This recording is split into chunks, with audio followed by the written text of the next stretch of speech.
Ausbildung در خانه سالمندان یا Ausbildung در بیمارستان یا شاید در آمبولانت فلگه، کدوم یکی بهتره؟ و اینکه منی که میخوام بیام آلمان کدومو باید انتخاب کنم؟ اصلا جفتش اصلا فرقشون چیه؟ اصلا مثل همن؟ من نمیدونم کدومو باید برم. نمیدونم بهیار میشم یا پرستار میشم.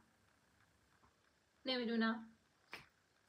سلام، من کتی هستم، مشاور امور مهاجرتی در آلمان که نزدیک به 10 ساله که دارم این کار رو انجام میدم و از سال 2020 هم که بچه ها میتونن به صورت آوسبیلونگ بیان آلمان دارم این کار رو برای بچه ها انجام میدم.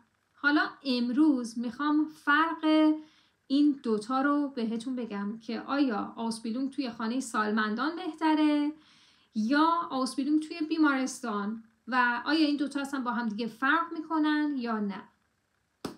توی این مدت که تقریبا میتونم بگم نزدیک 5 ساله که دارم این کار رو انجام میدم، مخصوصا آوسبیلونگ پرستاری که همه فکر میکنن با آوسبیلونگ پرستاری خیلی زودتر به نتیجه میرسن و خیلی راحتتر میتونن بیان آلمان. این اخیر که تقریبا میتونم بگم این 1 هفته اخیر که حالا پست گذاشته بودم، دیدم خیلی از شما بچه ها وقتی دایرکت میزنی یا وقتی مشاوره میشین، توی مشاوره به من میگین که من میخوام فقط آوسبیلونگ بیام توی بیمارستان کار کنم چون میخوام پرستار بشم و نمیخوام برم توی خانه سالمندان یا توی آمبولانت فلگه کار بکنم که بشم بهیار. من آلتن فلگا نمیخوام بشم، من میخوام بشم فلگ فخمن یا فخفراو. خب باید بهتون بگم از اونجایی که متاسفانه خیلی از شما بچه ها از توی تلگرام و بارها و بارها من اینو تکرار کردم و باز هم اعلام میکنم اینو، از توی تلگرام، از توی اینستاگرام، بچه هایی که تازه اومدن و برای خودشون پیج میزنن و میخوان شما رو مشاوره بدن و فکر میکنین که این بچه ها خیلی راحت‌تر و بهتر میتونن شما رو مشاوره بدن تا یک متخصص، میشه همین اشتباهی که توی این 1 هفته اخیر خیلی از شما بچه ها رو دیدم، مخصوصاً بچه هایی که سنشون بین 18 تا 25 سال هست و وقتی من مشاوره رو باهاشون انجام میدادم اصرار بر این داشتن که ما میخوایم حتما توی بیمارستان باشیم چون که میخوایم در نهایت بشیم فلگ فخمن و فخفراو و نمیخوایم بشیم آلتن فلگا. باید بهتون بگم که همه اینها یکیه بچه ها. الان بچه هایی که توی خانه سالمندان کار میکنن و توی آمبولانت هستن و توی بیمارستان و نمیدونم کلینیک کار میکنن یا آوسبیلونگشون رو میگذرونن، همه شما در نهایت میشید فلگ فخمن یا فلگ فخفراو. پس ما یه دونه آوسبیلونگ بیشتر نداریم، یعنی این آوسبیلونگ 3 ساله فقط شما به عنوان فلگ فخمن یا فلگ فخفراو شناخته میشید. فلگ اسیستنت که خیلیاتون به من میگین که این آوسبیلونگ 1 ساله رو ما میخوایم بگذرونیم، این آوسبیلونگ 1 ساله رو اولا از ایران نمیتونید درخواست بدید، باید حتما توی آلمان باشید و این به عنوان بهیار شناخته میشه و معمولا وقتی که شما آوسبیلونگ 3 سالتون رو دارین میگذرونین و یه دونه سویشن پروفونگ دارین، این یعنی 1 سال یا 1 سال و نیم که میگذره یه دونه سویشن پروفونگ دارین که وقتی اونو تموم بکنین به عنوان بهیار شناخته میشید و 3 سالتون که تموم بشه میشین پرستار. پس اینقدر فکر نکنین که کسی که توی بیمارستان کار میکنه پرستار میشه، کسی که توی خانه سالمندان و نمیدونم آمبولانته کار میکنه، فلگ دینست کار میکنه میشه بهیار. همه اینها یک دونه آوسبیلونگ هست. خب این یه فرقه که خیلی از بچه ها اینو پرسیده بودین.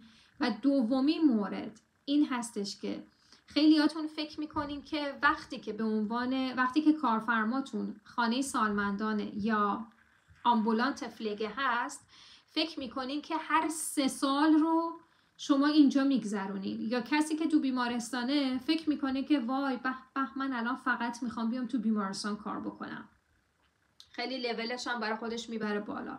در صورتی که عزیز من باید بهت بگم فرقی نمیکنه شما توی خانه سالمندان، فلگدینست، کلینیک و یا بیمارستان کار بکنی، توی این 4 تا که بخوای کارفرمات باشه باهاش بخوای بیای آلمان، شما همتون توی این 3 سال، توی این 3 سال دورتون هم خانه سالمندان باید بگذرونین، هم بیمارستان روانی میرین، هم بیمارستان کودکان رو باید بگذرونین، هم خانه سالمندان میرین، هم فلگدینس میرین.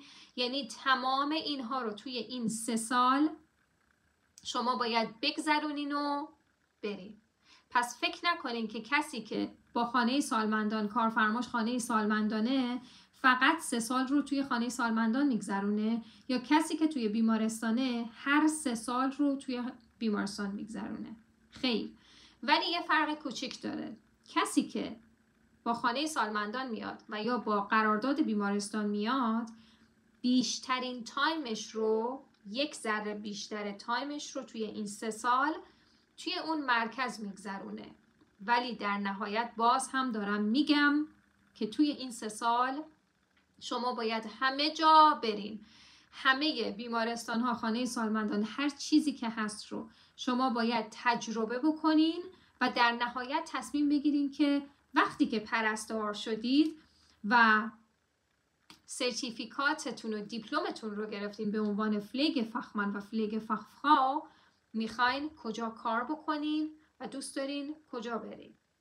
پس لطف کنید اینقدر اطلاعات غلط به بچه ها ندین، اینقدر نشینین تلگرامو نگاه کنین بگین نمیدونم فلانی اینو گذاشته، اون یکی اینو گذاشته، پری و پری چهر رو نمیدونم ایکس و ایگرگ اینا رو گذاشتن. از کسایی بپرسید که دارن دوره رو اینجا میگذرونن. اکثر بچه ها میان اینجا یه دونه پیج میزنن سریع و اسم خودشون هم میذارن مشاور، در صورتی که نه تنها نمیتونن مشاوره درست بدن، بلکه همیار قدیمی، همیار شفیقشون چت جی پی تی میتونه این راهو براشون آسون بکنه و با این عنوان شما رو مشاوره بدن، رزومه و انگیزه نامه براتون بنویسن. پس این اشتباه رو نکنین و بدونید که فرق نمیکنه شما هر مرکزی که برین، در نهایت اگر توی قرارداد آسبیلونگتون نوشته باشه که 3 سال هست و به عنوان فلیگ فخمن و فخفرا هست، بدونید که در نهایت پرستار میشید. لطفاً اینو برای دوستاتون، برای خانواده‌تون، برای تلگرامی ها، برای اینستاگرامی ها، برای همه بفرستین، نشرش بدین تا همه ببینن که اینقدر اطلاعات غلط ندن. اگر سوالی هم داشتین میتونید زیر این پست برای من بنویسید، در خدمتتون هستم. خداحافظ.